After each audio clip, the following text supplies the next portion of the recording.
Imaginez un peu un projet informatique qui date des années 90, né de la passion d'un seul homme et qui, tenez-vous bien, vient de remporter un prix prestigieux aujourd'hui. C'est ça, l'histoire incroyable de Shadows, un logiciel qui a mis un quart de siècle à faire le pont entre sciences anciennes et code moderne. Alors voilà, tout part de là, de ce prix. En 2023, la plus haute autorité mondiale des cadrans solaires décerne sa plus grande récompense à un logiciel. Un logiciel dont le développement a commencé en 1994 quand même.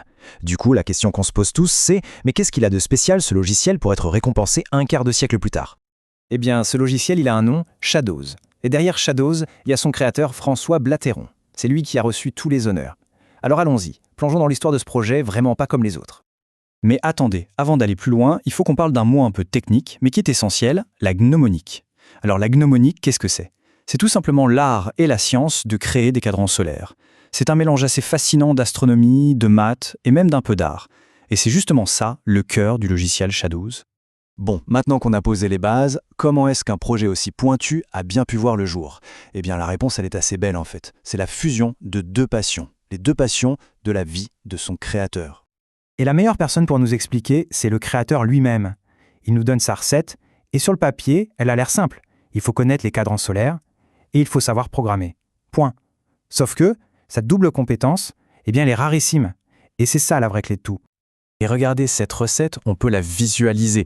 D'un côté, on a la science millénaire, l'astronomie, et de l'autre, la toute jeune révolution de l'informatique personnelle. C'est vraiment le choc de ces deux mondes, de ces deux époques qui va créer l'étincelle.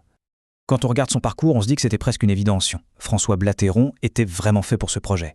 L'astronomie, ça commence dès l'adolescence. Très vite, il se passionne pour la programmation sur les tout premiers micro-ordinateurs. Et logiquement, sa carrière de développeur va lui donner les compétences techniques pour transformer ce rêve, cette double passion, en un véritable projet. Allez, petit voyage dans le temps. On retourne au milieu des années 90. Il faut s'imaginer. Internet pour le grand public, ça n'existe quasiment pas. C'est vraiment dans cette ambiance, très loin de notre monde hyperconnecté, que les premières lignes de code de Shadows ont été écrites. Et ce qui est assez fou, c'est la rapidité avec laquelle ça s'est fait. Le développement commence en 94, 2 ans plus tard, en 96, il y a déjà une version en ligne. À une époque où Internet arrivait à peine en France, c'était un exploit, vraiment.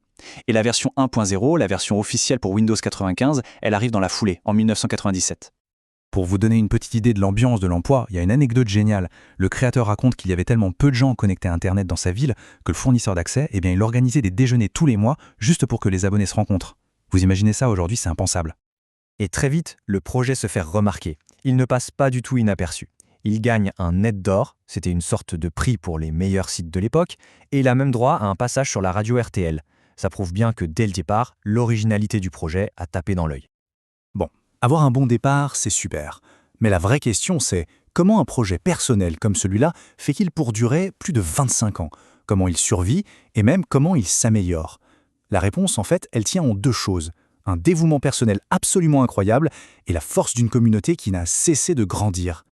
Cette citation, elle résume tout parfaitement. Pour faire vivre un projet comme ça pendant des décennies, on n'est pas sur des horaires de bureau, c'est clair. C'est un travail de passionné, un vrai. Ça veut dire des heures et des heures de travail le soir, le week-end, pendant les vacances, et même en attendant son avion à l'aéroport. Et ça, année après année.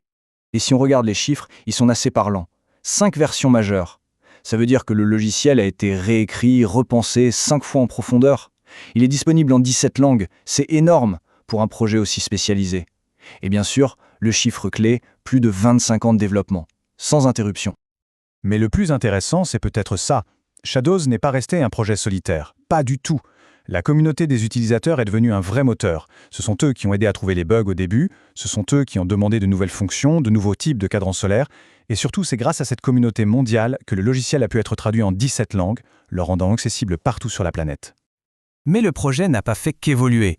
On peut même dire qu'il s'est métamorphosé. On va voir maintenant comment Shadows, qui est né à l'ère du modem 56K, utilise aujourd'hui des technologies super modernes pour faire revivre des instruments très anciens. Par exemple, aujourd'hui, Shadows va bien au-delà des simples cadrans solaires. Le logiciel est capable de simuler des instruments anciens incroyablement complexes, comme l'Astrolabe. Techniquement, c'est un défi immense, mais ça montre bien l'ambition du projet. C'est pas juste un outil, c'est aussi un moyen de préserver et de faire comprendre un patrimoine scientifique qu'on a un peu oublié.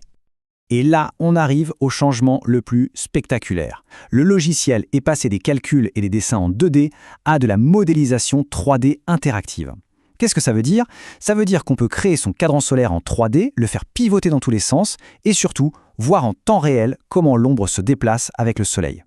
Comme outil de conception et même comme outil pédagogique, c'est juste génial.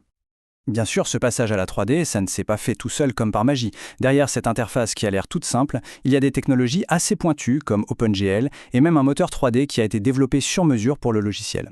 Mais tout ce travail technique, au fond, il a un seul objectif, rendre la création d'un cadran solaire la plus simple et la plus visuelle possible. Et voilà, la boucle est bouclée. On a ce parcours incroyable, un projet qui a démarré au tout début d'Internet, porté par un seul passionné. Un projet qui a été poli pendant des milliers d'heures, qui a été enrichi par une communauté du monde entier pour finalement être reconnu au plus haut niveau, par les plus grands experts. Et toute cette histoire, finalement, elle nous amène à une dernière question, une question un peu plus philosophique.